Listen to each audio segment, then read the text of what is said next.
Thank you very much. We have one more presentation, and then we'll have a quick break. Dr. Sue Stover has done a lot of work with the on equine research at the University of California at Davis.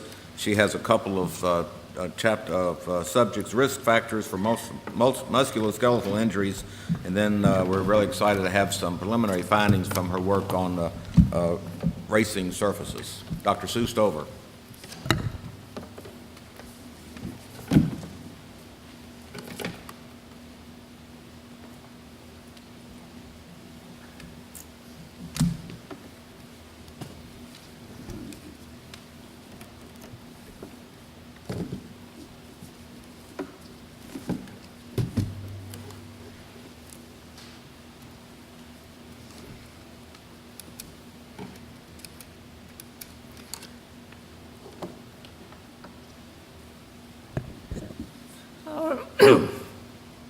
Well, thank you for the opportunity to come and share some of our observations, and particularly to listen to what everyone else has to say and to brainstorm for this very important issue. I'd like to focus on risk factors for musculoskeletal injuries, and hopefully can cover these things in a fairly short period of time. So my perspective is primarily through the California Horse Racing Board post-mortem program, and I always try to remember that because I recognize that there can be differences across the country and internationally and other things for consideration. But it's always sobering to me to look at the number of horses that we've necropsied since our program started in February of 1991. To imagine that 4,000 racehorses have died on California race surfaces is I think just emphasizes the magnitude of the problem that we truly have. And of course, this is only the tip of the iceberg, as Dr. McElraith well illustrated, and Rick Arthur, in that these are just a severe manifestation of the milder injuries that are occurring every day.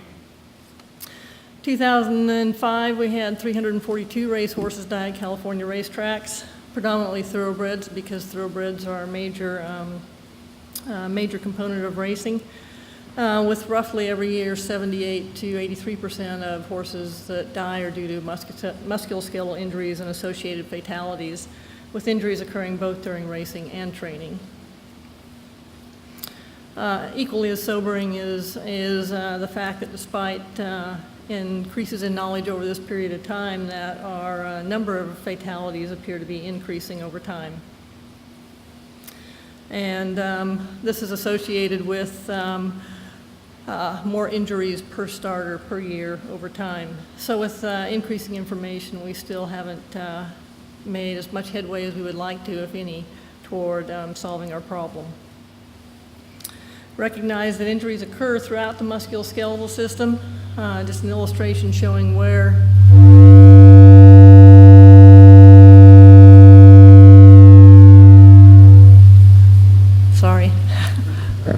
where these fatalities are, where these injuries are occurring that cause fatalities. So in my perspective, the magnitude of the problem is huge, not only on fatal injuries, but in a more insidious fashion on the huge racehorse attrition that we see due to milder injuries as well. So looking at the nature of the injuries, we recognize that looking at long bone fractures, that these are associated with pre-existing injuries. This indicates that the horse is set up for injury as opposed to having a bad step in the racetrack, although certainly a bad step in the racetrack might promote an injury that otherwise might not have occurred.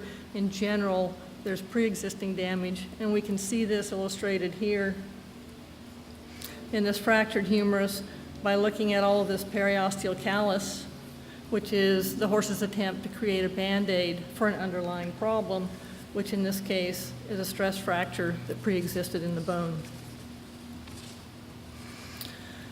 We recognize that these stress fractures are responsible for most, setting up horses for most long bone fractures and flat bones in the body, and probably a conservative estimate is over 95% of the bones that we look at that have a complete fracture. It's illustrated here, the cannon bone, the humerus, the scapular shoulder blade, vertebrae in the spine, the pelvis, and the tibia are related to pre-existing damage. What about joint injuries? Dr. McElraith has covered that well, but when we look at catastrophic injuries, such as that seen to this left carpus in this horse, where we look for signs of milder injuries, in which case we can see sort of a piece here out of the third carpal bone. When we look at the opposite non-fractured limb, we see evidence of pre-existing bone lysis or loss that increases susceptibility for injury. Similarly, lateral condylar fractures, again reiterating what we've seen before, where if we actually take this lateral condylar fracture on the end of the cannon bone, if we open that up like a book, we see the surface here, and we can see this whitish tissue is bone production in response to exercise or whatever, and we see this red area of inflammation. When we look at it with scanning electron microscopy, we see that bone has just been eaten away, and this would be like going into Carlsbad Cavern. And the analogy I make relative to this is that the stress riser, that little hole put in the corner of your peanut bag on an airplane, is set there purposefully. It's set there to allow you to tear that bag easily and in a predictable fashion. And that's the same thing which is happening with our horses with lateral condylar fracture. The subchondral bone injury sets them up for weakness that allows a more catastrophic fracture to propagate. We recognize that those fractures are in areas where we have degenerative arthritis of the end of the cannon bone. And looking at post-mortem specimens, these are sections of the cannon bone in the same region of 3 different horses that died for other reasons. And we can see a progression of disease from essentially normal to beginning to get an area of bone death and necrosis that leads subsequently to collapse and irregularity of that surface and degenerative arthritis. Our fetlock fatalities are those associated with suspensory apparatus failure, proximal sesamoid bone fractures, lateral condylar fractures, also appear to be on the rise over time in our jurisdiction. We recognize that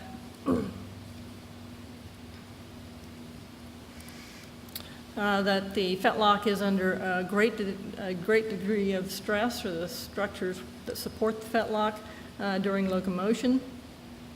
And we can see that during a gallop when the fetlock undergoes this huge amount of hyperextension. Those structures that support this fetlock region are stretched during fetlock hyperextension when the fetlock is moving close to the ground. Those structures include ligaments, bones, and tendons on the backside of the fetlock that act as a sling that is stretched during locomotion, and the components of that are the suspensory ligament right here, which divides, attaches to the proximal sesamoid bone to the back of the fetlock joint, and continued by the distal sesamoidean ligaments. Each of those, because those are 3 structures in series, disruption of any portion of those structures results in loss of the whole chain, and includes rupture of the suspensory ligament or one of its branches, sesamoid bone fractures, or rupture of these distal ligaments, which allow these proximal sesamoid bones to move proximally. We recognize a beautiful study in Kentucky where if pre-existing injury is picked up, so signs of fetlock or suspensory apparatus disease ahead of time, that there is a large increase in risk for having a catastrophic or fatal injury, or a severe injury that results in removal of training for a long period of time. However, these investigators noted that the low incidence of fatal injuries in general makes this information hard to implement on a daily basis on the racetrack. However, we do recognize that the existence of a milder injury definitely leads to a greater attrition rate in horses over a period of time, so that in moving in the next 3 months for horses that have evidence of an injury here in the solid line, we lose approximately 45% of those horses from training in 3 months. Whereas this dotted line, which are horses that did not have evidence of pre-existing injury, we only lose about 15% of those horses. So attrition is related to pre-existing injury.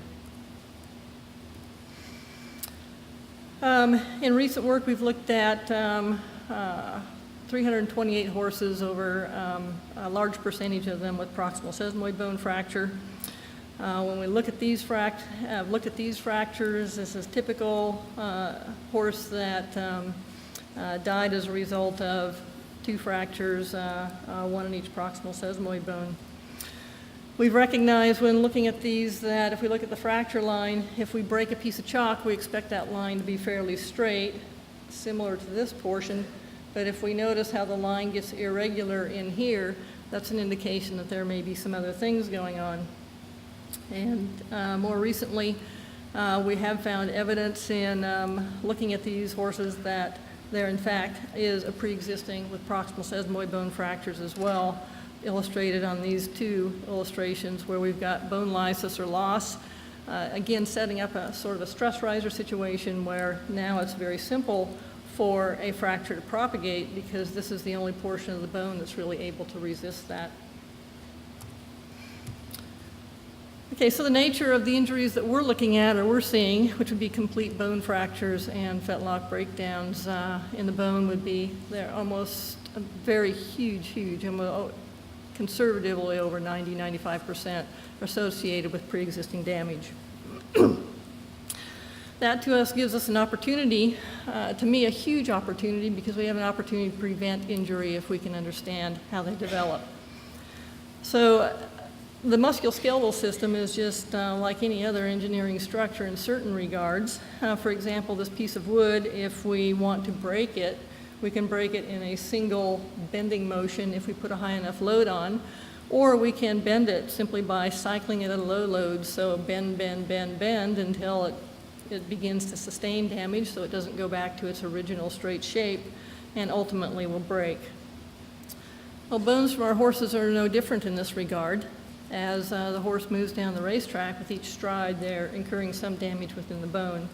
This is an example of scanning electron micrograph of one of these trabecular, these spikes coming off this compact bone in the humerus. And if you can imagine that this is the trunk of a tree, this is the branch, and we're just bouncing up and down on the end, notice how it's buckling underneath, it's splitting on top. And not only that, this is happening over time because we have these little bridges right here, which are the body's attempt at healing and solving that problem. So we know that fatigue damage is, accumulation of fatigue is important in generation of injury. So this fatigue damage induces these microscopic cracks, which then result in loss of death of the cells within the bone because they no longer have access to their blood supply.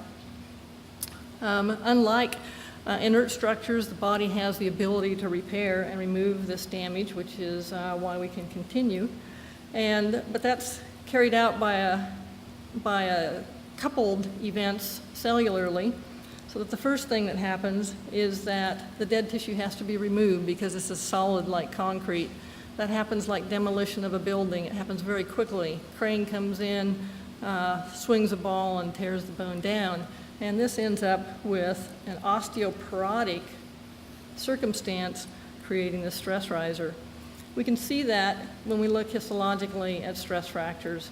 Here's a stress fracture cross-section where we see new bone formation, the animal's attempt at repair, but we see an area of porosity. We can see these on microradiographs. The kicker is that in order for this to fill back in, much like putting up a brand new building from scratch, it takes much longer than the time it took to tear it down. In fact, about 3 months at any particular spot in time. I think this concept is important because we can call this damage or fracture or whatever over here, but with cycles that occur through daily activities, we're increasing damage. But the repair process is trying to bring that back down. And if we accumulate damage too rapidly, the repair process can't keep up. and this is when we get to catastrophic fracture. Ideally, the repair process keeps up and we get healing. For example, this humeral stress fracture, which not only is healing here, but subsequently forms a buttress and resists further fracture.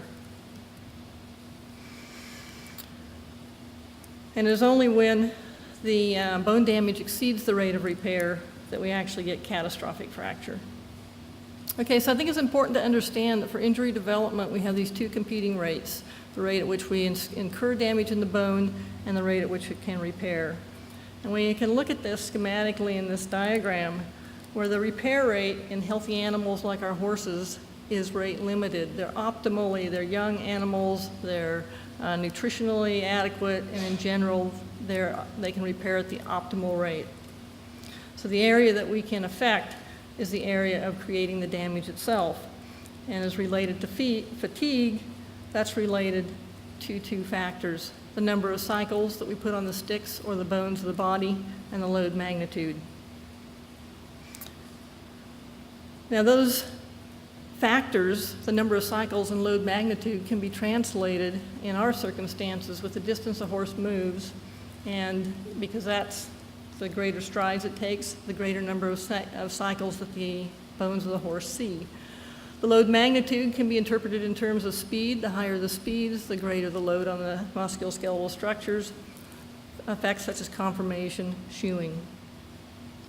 So if we look at distance and distance rates as affecting cycling and the ability for fracture, there are a number of studies, and I've just picked one that we worked on recently here. If we compare horses that have a proximal sesamoid bone fracture with those that died for another reason, sometimes musculoskeletal and sometimes not, we see that our horses with proximal sesamoid bone fracture had more cycles because they had more works, they had more races, and not only that, they're getting it more often, and they're getting fewer rest time. So in essence, these horses that have steeper curves, if we look at the amount of distance they accumulate over time, are horses that are getting higher exercise intensity. And we can see that with the horses when we compare horses with sesamoid bone fractures with those that died for another reason, in that the amount of distance that they accumulate is far, far less by the time these horses fracture than horses that get a fracture. And this is substantiated with epidemiologic comparisons of exercise intensity and the number of works. We're not alone in finding these effects. Generally, both studies in Australia, UK, other areas of the country, although we recognize that there probably is a healthy horse effect in which really healthy horses can sustain higher rates of racing during years. But once a horse begins to get into trouble, excessive exercise intensity is a problem. So in addition to distance, there are factors that affect load magnitude, remembering that the fetlock, as an example, is a system of levers. If we recognize that in this particular system, that the body weight is coming down through the cannon bone, that it creates a moment about the hoof, which is related to this distance, and that the tendons must counteract the weight of the body coming down about the hoof on the hoof lever, that is the pastern and the hoof itself. If we increase the length of this lever, the tendons must see greater loads in order to maintain attitude of the fetlock in a normal position. And that's the reason that such factors such as inherent conformation, for example, this study with Dr. McElroy's group, where long pastern appeared to increase the risk for forelimb fracture because we've increased the length of that hoof lever arm. High toe grabs, long toe underrun heel syndrome, both associated with increased risk for musculoskeletal injury, particularly suspensory apparatus or fetlock failure, comes into this, increasing the loads on the structures about the fetlock as a result of affecting the length of the levers as well as other factors. So briefly want to talk about race surface considerations, especially with the activities. I think one thing we have to be careful of, I think, was was mentioned by Dr. Peterson is that sometimes the race surface, I think, is the scapegoat, the one that's blamed for the misfortunes, perhaps because it's easy to blame, and it's something that people can manage, so we can do something about it so we feel good. That doesn't mean it's not important, but I think sometimes it may be blamed when it shouldn't be. I'll give a little example here. This is the graph we had with the blue line being horses that continued racing healthily until they obtained, actually did die, but for a non-proximal sesamoid bone related injury. We have in the red here horses that had proximal sesamoid bone fracture, and they're accumulating greater distance at a greater rate than the other horses. And then we look at these horses that happen to be in a rash of fatalities associated with Del Mar, and this is the only period of time that they're at Del Mar. But it's all of these activities preceding them that are contributing also to injury in addition to racetrack or racetrack surface. So in an instance in where racetrack surface is probably important, but we have many other factors that are contributing to injury that also have an effect, and we have to be careful to take consideration of those. However, we do know that the racetrack surface is very important because it can affect the magnitude and the character of loading between the surface and the hoof, and subsequently the forces that go up the limb. So it's important to have a consistent racetrack surface, to have one that has acceptable compliance and shear, and of course other factors such as geometry and banking are going to affect the distribution of the loads in the limb. I think epidemiology studies are extremely important. We've certainly done our share, but I think we have to recognize that one of the difficulties in interpreting the results of epidemiologic studies are there's so many confounding factors that have to be simultaneously either incorporated or at least understand that there are assumptions that need to be considered. And in reality, if we look at the epidemiologic results of many, many studies, many of them have contrasting conclusions. Dirt harder than turf, is dirt worse than turf, or turf harder than dirt, and so forth. And so I think we have to utilize the results of epidemiology studies, which are important, with direct measurements. And I think this goes along directly with what Dr. Peterson mentioned. We need a multidisciplinary approach toward understanding the contribution that race surfaces are making for injury. And that includes epidemiology and direct surface measurements and modeling approaches. We've looked at using different surfaces on cadaver limbs in biomechanical testing studies, and we do know comparison of the dark bars versus the yellow bars that modeling softer surfaces can in fact reduce strains. And now we're looking at strains in structures that support the fetlock directly, which is with the link that we really need to make. Measurements, studies going from surface to how the structures that are getting injured are actually affected. We've looked at modeling these surfaces in which we can model a softer racetrack surface, and we do recognize that these have the potential to decrease strains in the suspensory ligament and thus injury. I'm going to move a little further here. We have taken to the different surfaces at Keeneland Racetrack an instrumented horseshoe, which allows us to measure forces between the hoof and the surface, and also to measure video horses at the racetrack, and to measure changes in joint angle, accelerations of the hoof, and these forces. We do recognize several things. With a polytrack surface, we do see less hyperextension of the fetlock, and that's a good thing because we think that's going to decrease risk of injury for fetlock injuries. We do see, however, that the hoof angle changes may be greater than they might in other circumstances, and so we have to recognize that when we move from one surface to another, we are likely to decrease certain types of injuries, but we may in fact put horses at risk for a new type of injury, such as occupational hazards. We've looked at ground reaction forces here. Oops.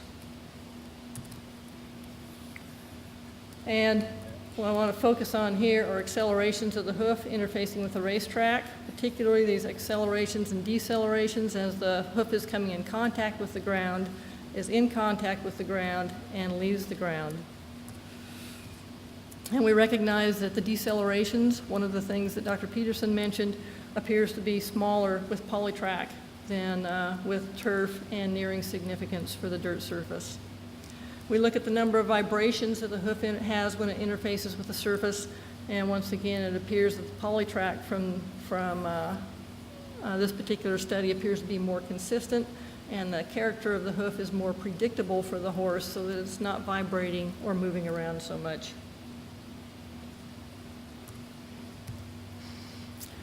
So from this perspective, I think our considerations of racetrack engineered surfaces, very optimistic that it can make a difference for racing. But I do think that we also have to remember that when we change surface, we may also change the type of injuries that we have. For example, most of these factors here are positive, but we see some things that indicate that we may change and see a slightly different type of injury. So I think it's something that we need to monitor carefully as we put new racetracks, engineered surfaces into implementation. I think we also need to remember that these injuries are multifactorial. Race surfaces is one very important factor, but it is one of many factors, and we need to keep track of the other things we're doing, such as exercise intensity, hoof conformation, shoeing, any of these other things that may contribute. And it brings me back to this particular slide in which we've got an increase in the proportion of, and the number of fatal injuries per start. And I wonder if in this period of time where we have a change in injury rate, whether or not we actually had that many changes in racetrack surface. So it just is a reminder that we need to keep all of these factors in consideration as we're making improvements. And just like to thank all of those people that are very, very important in helping us generate this information, funding sources as well. Thank you for your attention.